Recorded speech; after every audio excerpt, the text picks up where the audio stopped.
1968 sitting in your drawer. Something you might think is just ordinary change. But what if I told you that this coin could actually change your fortune? The Liberty 5-cent coin from 1968 has a history, a story, and a market value that might surprise you. If you have one, it might just turn the tables for you. Stay with me until the end, because I'll reveal how much it's worth according to eBay, other online platforms, and even auction houses. Plus, I'll guide you on how you can sell it. And at the very end, I'll tell you exactly how you can find its true price and the selling procedure. So stick around. The Liberty nickel, more commonly known as the Jefferson nickel by 1968, carried forward a legacy that started back in 1938 when it replaced the Buffalo nickel, designed by Felix Schlag. The obverse of the coin features the portrait of Thomas Jefferson, the third president of the United States and the principal author of the Declaration of Independence. On the reverse is Jefferson's home, Monticello, an architectural masterpiece that remains one of America's most iconic symbols. 1968, the United States Mint was undergoing changes. The Coinage Act of 1965 had eliminated silver from dimes and quarters, and nickels continued to be struck from their long-standing alloy of 75% copper and 25% nickel. That makes the 1968 nickel not just a coin, but a snapshot of American economic policy during a turbulent period. What makes the 1968 issue particularly interesting is that it was one of the first years when the San Francisco Mint began striking proof nickels again, after a brief hiatus. So, you'll find not only the regular circulation strikes from Philadelphia and Denver but also proof coins from San Francisco. Each variety carries a different level of collectability and value. The Philadelphia Mint coins carry no mint mark, Denver coins carry a D mint mark, and San Francisco issues carry an S mint mark. Proof coins from San Francisco are especially attractive to collectors because of their mirror-like finish and low mintages compared to circulation coins. As everyday money, the 1968 Liberty 5-cent coin passed through countless hands during an era marked by the Vietnam War, civil rights movements, and cultural shifts across America. That's why holding one today feels like holding a piece of American history frozen in time. Now when it comes to value, condition and mint mark make all the difference. A heavily circulated 1968 nickel might only be worth its face value or slightly more on eBay and similar platforms. These sell for around 25 cents to $1 in average condition, but coins in uncirculated or mint state condition can fetch significantly higher amounts. For example, a 1968 D nickel in brilliant uncirculated condition can bring anywhere from $10 to $30, depending on its grade. A 1968 S proof nickel, especially in deep cameo condition, can sell for $50 or more. In rare cases, coins with exceptional. Imagine holding a small copper coin from 1949 in your hand, something that has been passed through countless pockets, purses, and tills for decades, and yet today could be worth far more than its face value. That's the hidden magic of the Liberty wheat penny from 1949. If you happen to own this coin, it might just turn the tables for you. Stay with me until the end, because I'll reveal its value according to eBay, online platforms, and auctions, along with how you can sell it. At the end, I'll give you a way to know its exact price and the selling procedure. So stick around.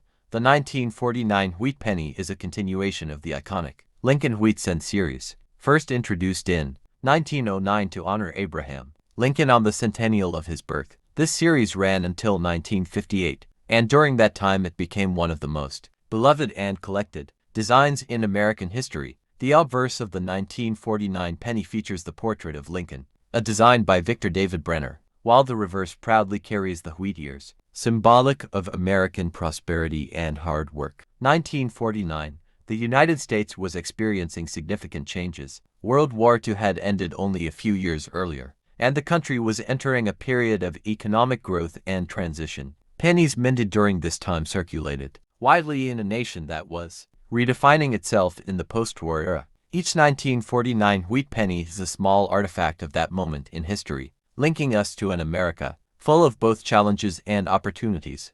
There were three main versions of the 1949 wheat penny: those minted in Philadelphia with no mint mark, those minted in Denver with a D mint mark, and those minted in San Francisco with an S mint mark. Each variety has its own mintage numbers and collector interest. Philadelphia produced the largest quantity, while the San Francisco issues are scarcer and often more sought after. The metal composition of the 1949 wheat penny remained 95% copper with a small balance of tin and zinc. These copper coins not only carried monetary value but also became part of everyday American life. They passed through hands at diners, gas stations, schools, and shops, often unnoticed in their day-to-day role.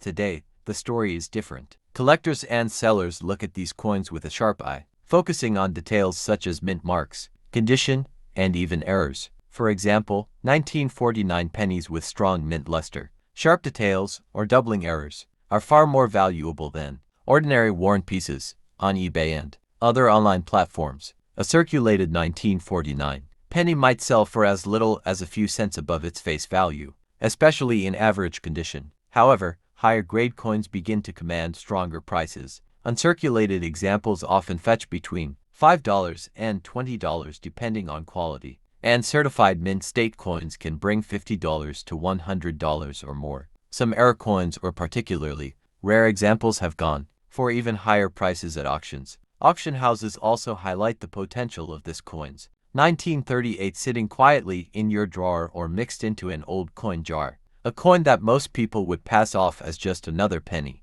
But what if I told you this little piece of copper could carry with it a story of resilience, history, and even surprising value? The Liberty wheat penny from 1938 is not just a coin. It's a relic of America's past, and if you own one, it might just turn the tables for you. Stick around until the end of this video, because I'll share how much it's really worth according to eBay, auction results, and other online platforms, and most importantly, how you can sell it. And at the end, I'll give you a way to find out its actual price and selling procedure.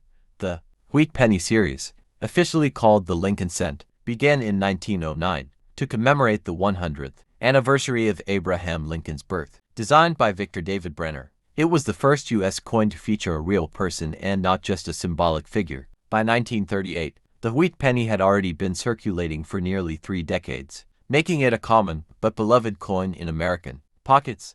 The 1938 issue falls into a fascinating period of American history. The Great Depression had shaken the nation. Franklin D. Roosevelt's New Deal was in full swing, and while the economy was slowly recovering, people were still cautious with every cent. That is part of the reason the penny held such importance. It represented thrift, savings, and the power of every small contribution. The obverse of the coin proudly displays Abraham Lincoln's portrait, while the reverse carries the iconic wheat ears framing the words 1 cent and United States of America. These wheat ears symbolized prosperity and growth, something America was desperately hoping for in those years leading up to World War I. From a mintage perspective, the 1938 wheat penny was struck at 3 mints: Philadelphia with no mint mark, Denver with a D mint mark, and San Francisco with an S mint mark. Each has its own level of rarity and collectability. Philadelphia produced the highest number, Denver fewer, and San Francisco even fewer, making the S mint examples particularly attractive to collectors. Collectors also value these coins based on condition. A worn 1938 penny that spent decades in circulation may not bring more than a few cents above face value. However, when you move into higher grades, especially uncirculated examples, the price can rise dramatically. Proof versions also exist for 1938, though in extremely low numbers. These proof strikes were made with sharp details and a polished finish, intended for collectors at the time. Today, they are incredibly scarce and command impressive prices in the coin market. The 1938 wheat penny also stands out for its historical timing. Just a year later, in 1939, World War II erupted in Europe. By 1943, the United States had to change the penny's composition to steel-coated with zinc due to copper shortages. So when you hold a 1938 penny, you're holding one of the last pre-war copper. Look at a coin that might appear common at first glance but could actually carry a hidden story and unexpected value. Imagine discovering a simple 5-cent piece that has been in circulation for decades and realizing it could change the way you think about pocket change. If you happen to own a Liberty 5-cent coin from 1990, it might just turn the tables for you. So stick around until the end of this video, because not only will we uncover its rich history and details, but I will also reveal how collectors on eBay and major auction platforms value this coin today. And most importantly, I will show you how you can sell one if you are lucky enough to own it. The 1990 Liberty 5-cent coin, more commonly known as the Jefferson nickel, is a fascinating piece of American coinage that carries forward a long legacy. The Jefferson nickel design was first introduced in 1938, replacing the Buffalo nickel, and it has remained a cornerstone of U.S. currency for decades. By 1990, the design had already been in use for over 50 years, making it a familiar sight to Americans everywhere. Yet it still retained the respect of collectors who recognized its historical continuity. On the obverse of the coin, you find the portrait of Thomas Jefferson, the third president of the United States and the principal author of the Declaration of Independence. His likeness, facing left, symbolizes the nation's commitment to democracy, independence, and innovation. The reverse of the coin proudly displays Monticello, Jefferson's Virginia home, an architectural masterpiece and symbol of his vision for a young and thriving nation. What makes the 1990 nickel especially interesting is that it belongs to a period when the U.S. Mint was producing coins in very large numbers to meet circulation demands. That means many were struck, but condition and striking quality varied. Collectors today value sharp, clean strikes, especially coins that show Jefferson's features and Monticello's details with clarity and depth. The coin was minted into primary locations, Philadelphia and Denver, marked with either no mint mark or a small D on the coin. Proof versions were also made in San Francisco, featuring mirrored fields and frosted designs intended for collectors. These proof coins, when preserved in pristine condition, are among the most desirable to numismatists. Story might completely change your perspective. Imagine owning a simple-looking wheat penny from 1940. That could actually be worth much more than just 1 cent. Yes, the Liberty wheat penny from 1940 might just turn the tables for you. And if you stick around until the end of this video, you will discover not only its fascinating history but also how you can uncover its hidden value and where to sell it for the best price. The year 1940 was a defining period in American history. The world was on the brink of global war, and the United States was preparing for the changes that would soon shake every corner of society. During this time, the U.S. Mint continued to produce coins that reflected both tradition and resilience.